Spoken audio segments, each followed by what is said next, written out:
write poems, and we picked 3 finalists for the top poems. And those finalists will read their poetry today. So here's Mrs. Sender. Good morning. It's so great to see you guys again. I love Arbor Day. It's so much fun to get out here with you kids. We've been, as Mrs. Crook said, we've been doing this for over 10 years with Pollard School kids.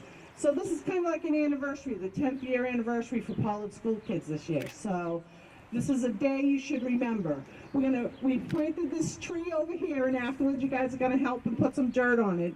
But this year we're doing something special. We're going to have the kids read the poems, but this year we're also dedicating the tree to someone special. So let's start with the poem readers. Hello, I am a tree. I am your friend. I help you to breathe by giving oxygen to you. I give shade to you when there's too much sunlight coming through or it's really hot outside. I want you to protect me because people hurt me by cutting off my branches. I really don't like it. I have feelings just as humans and animals do. Please treat me with love and respect, and I'll treat you with love and respect. So please treat me like a real friend, and I'll treat you like one. Thank you. Close enough? Plant for the planet, plant for us, plant for the future. People plant for a reason. What exactly are these reasons? Suppose it's for pleasure, for beauty, but most importantly, our planet.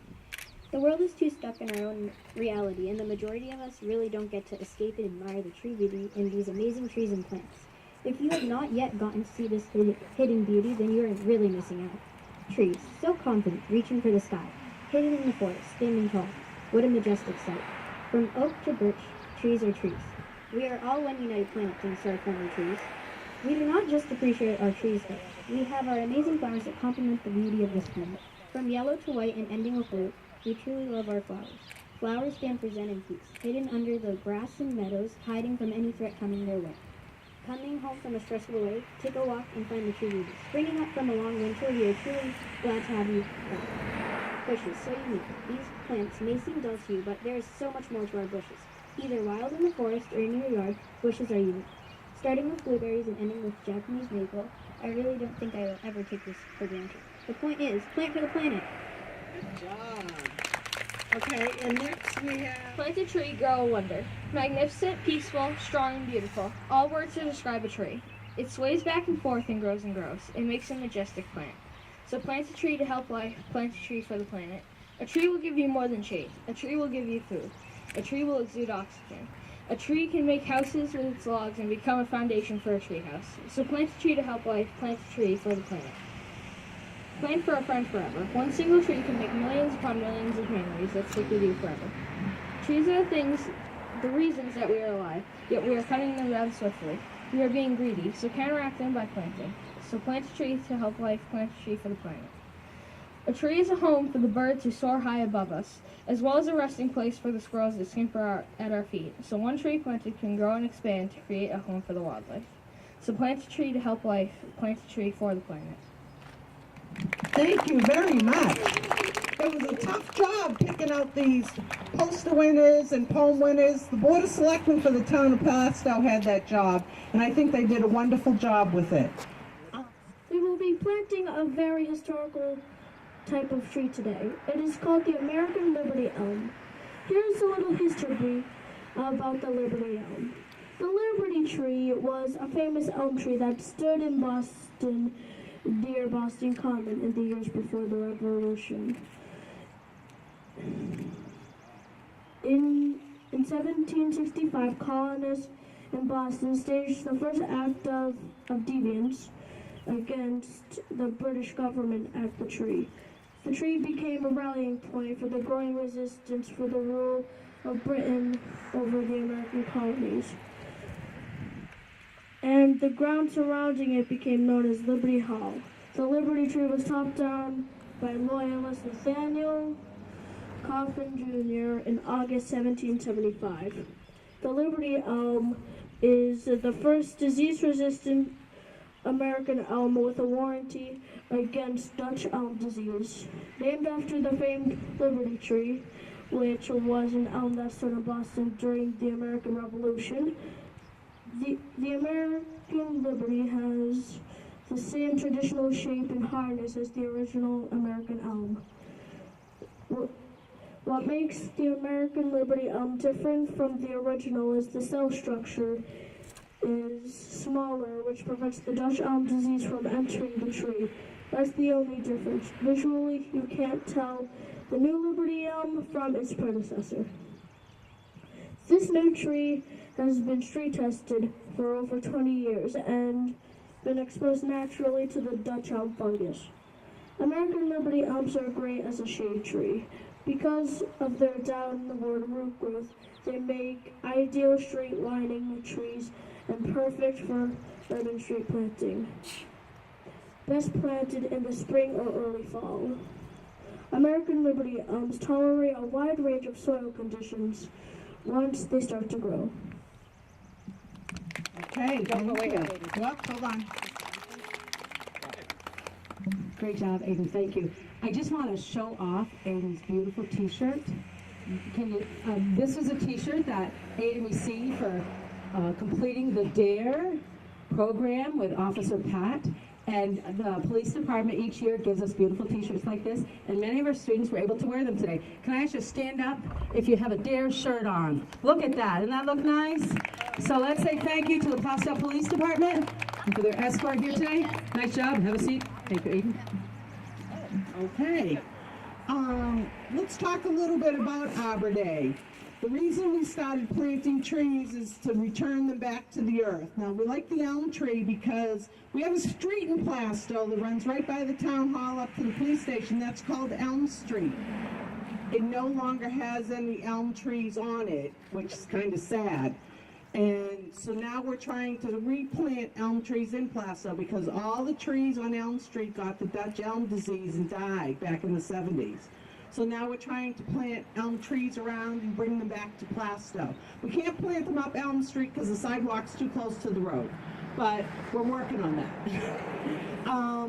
We do Arbor Day to celebrate the trees across America.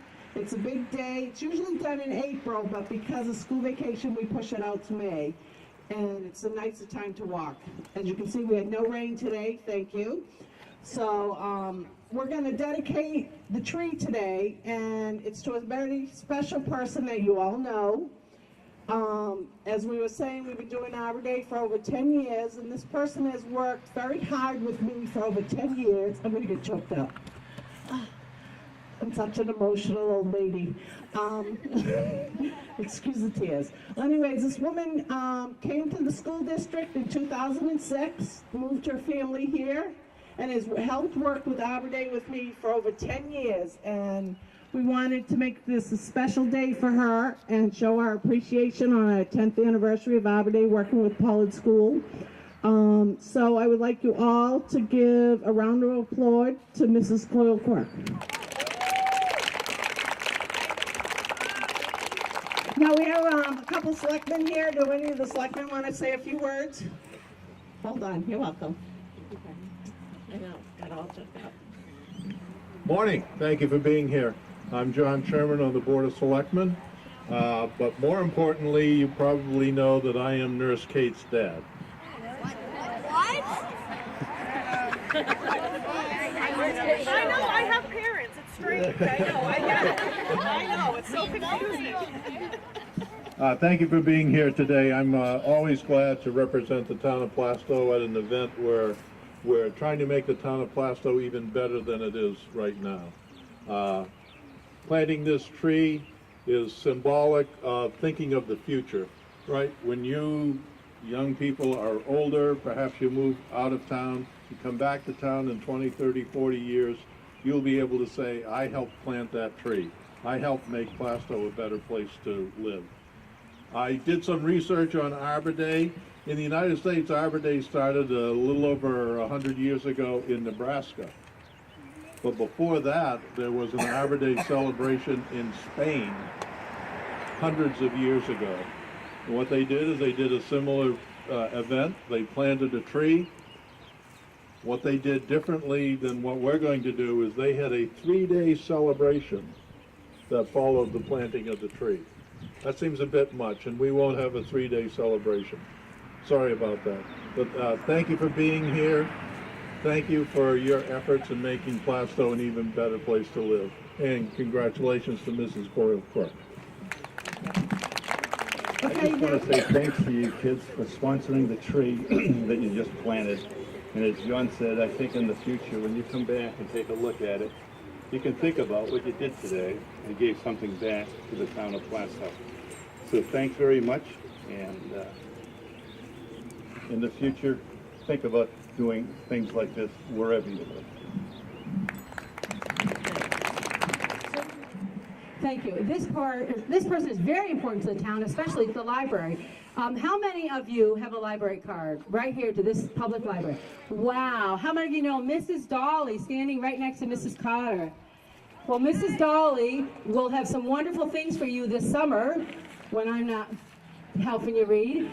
But so make sure you come to the library this summer and see Mrs. Dolly. And when you do, come and see our Liberty tree. Every time you can come and check how much it's grown. Or maybe I can't call it my tree, but this is very, very special to me. Thank you. It says American Liberty Elm, and it has Dolores Coyle-Clark 2018. Plastow Conservation Commission dedicates this tree to a devoted Pollard school teacher who has taught the importance of Arbor Day. She plants the seeds of knowledge that will grow forever. And then there's a little history about the Liberty tree there. So let's give her a round of applause. Okay. Best wishes so this tree flourishes and my great-grandchildren will be able to come and sit under the tree and read a book. Okay. Small shovel. Let's see. I haven't done this in a long time. Thank you. Good, good.